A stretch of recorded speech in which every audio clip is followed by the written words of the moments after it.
Hello, my name is Bill Jastrow, and as you might have already guessed, I am a member of the DuPage Symphony Orchestra percussion section.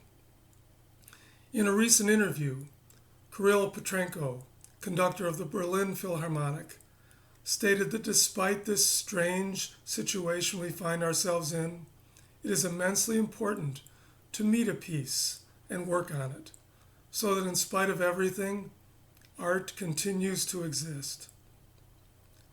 So in the absence of being able to connect with you via an in-person, on-stage performance, I would like to share a personal story about meeting a piece. A story about how attending a concert and becoming immersed in the music, possibly just one composition, or in my case, less than a minute of a symphony, can reveal a gateway to an undiscovered world of musical sonorities, thoughts, and emotions. So whether you are a season ticket holder, a frequent DSO audience member, or an occasional observer at Brownies with Barbara rehearsals, I trust my story about the unique and irreplaceable role music can play in our life will connect with you. When I was in high school, my band director was a member of the Chicago Heights Symphony Orchestra. Francis Akos, an assistant concertmaster for the Chicago Symphony Orchestra under Georg Schulte, was the conductor. In those years, the CHSO frequently needed an extra percussionist. So on many Wednesday evenings, I was on call, and my high school director would swing by after dinner and pick me up for rehearsal. On one occasion, I was assigned the crash cymbal part for a 4-movement, 45-minute symphony, during which there are only 4 cymbal crashes in the entire composition, all of which occur within a short span in the 3rd movement. Now, since 5th grade, I have always found it fun to play cymbals, but rehearsing a 45-minute piece, during which I only had 4 notes to play, was not something I was eagerly drawn to as a high school drummer. If I had possessed an iPhone, I would have been using it. I did my homework while the orchestra rehearsed the 1st movement. I was glad I did not have a part in the 2nd movement, as I could not figure out Maestro Akos' conducting pattern. I know I counted all 230 plus measures rest before playing my 4 notes and then sitting down to endure the remainder of the 3rd movement and the entirety of the finale when the moment happened. To this day, I have no explanation as to why the final 18 measures of the 3rd movement of Tchaikovsky's 6th Symphony, the Pathétique, are never played out for me.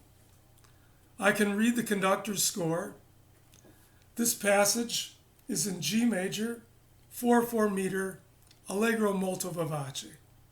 I can outline the melodic structure, analyze the harmonic progression, and describe the tapestry of the instrumental colors. If called upon, I could play the timpani part.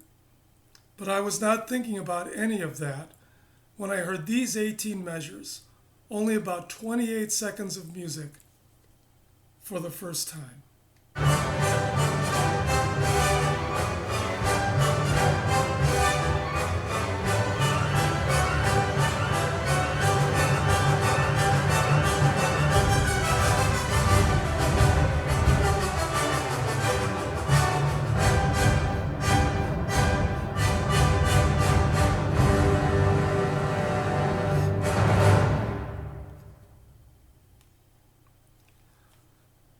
That was a performance by the Chicago Symphony Orchestra under the direction of Maestro Schulte. Trust me, the Chicago Heights Symphony Orchestra did not sound like that. It didn't matter. Tchaikovsky's energy filled the room. Had I been conducting, the orchestra would have rehearsed nothing but those 18 measures for the rest of the evening. I was, and still am, inexplicably captivated by that passage. 18 measures, 28 seconds. Paraphrasing Tchaikovsky's thoughts, it would be vain to try to put into words the immeasurable sense of bliss that came over me as a new idea awakened and began to assume a definite form. I hope that you have had multiple mesmerizing musical moments like the one I just described, possibly while attending a DuPage Symphony Orchestra concert. Moments when you have been, as Aaron Copland described, inside and outside of the music at the same time, truly experiencing the music in a way like the composer might have when the idea awakened and took form. Now, back in the 1960s, I could not return home after that rehearsal, do an internet search, and download a YouTube clip of just those 18 measures. To re-listen, I had to lift and carefully reset the tone arm without scratching my parents' record. So can you visualize me sitting in front of a phonograph like the RCA dog, repeatedly resetting the tone arm? Obviously, one can't get much done if every 28 seconds you stop to reset the needle. The only alternative was to move the tone arm farther and farther back on the record, an action that created a great sense of anticipation for what was to come. Eventually, I had the third movement memorized to the point where I no longer had to count to 230 some measures rest to play the cymbal part.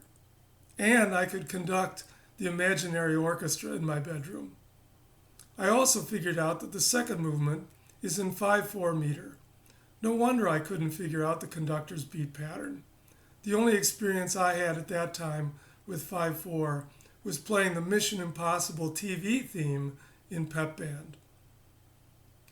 At some point, I discovered the priceless moments of musical serenity and reflection within the first and fourth movements.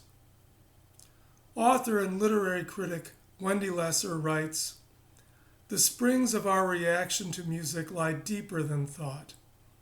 Part of what music allows me is the freedom to drift into a reverie of my own, stimulated but not constrained by the composer." My encounter with the Pathetique Symphony launched me on a hunt to find "I must hear that again" passages in other Tchaikovsky compositions. Romeo and Juliet, Symphony No. 4.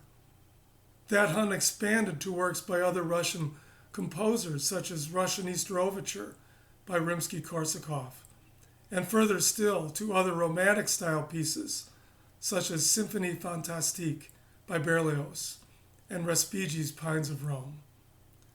Now that is just a short list of the compositions that revealed for me a glimpse of what it is like to experience the world when you can perceive energy, movement, color, form, and even personality in musical sounds.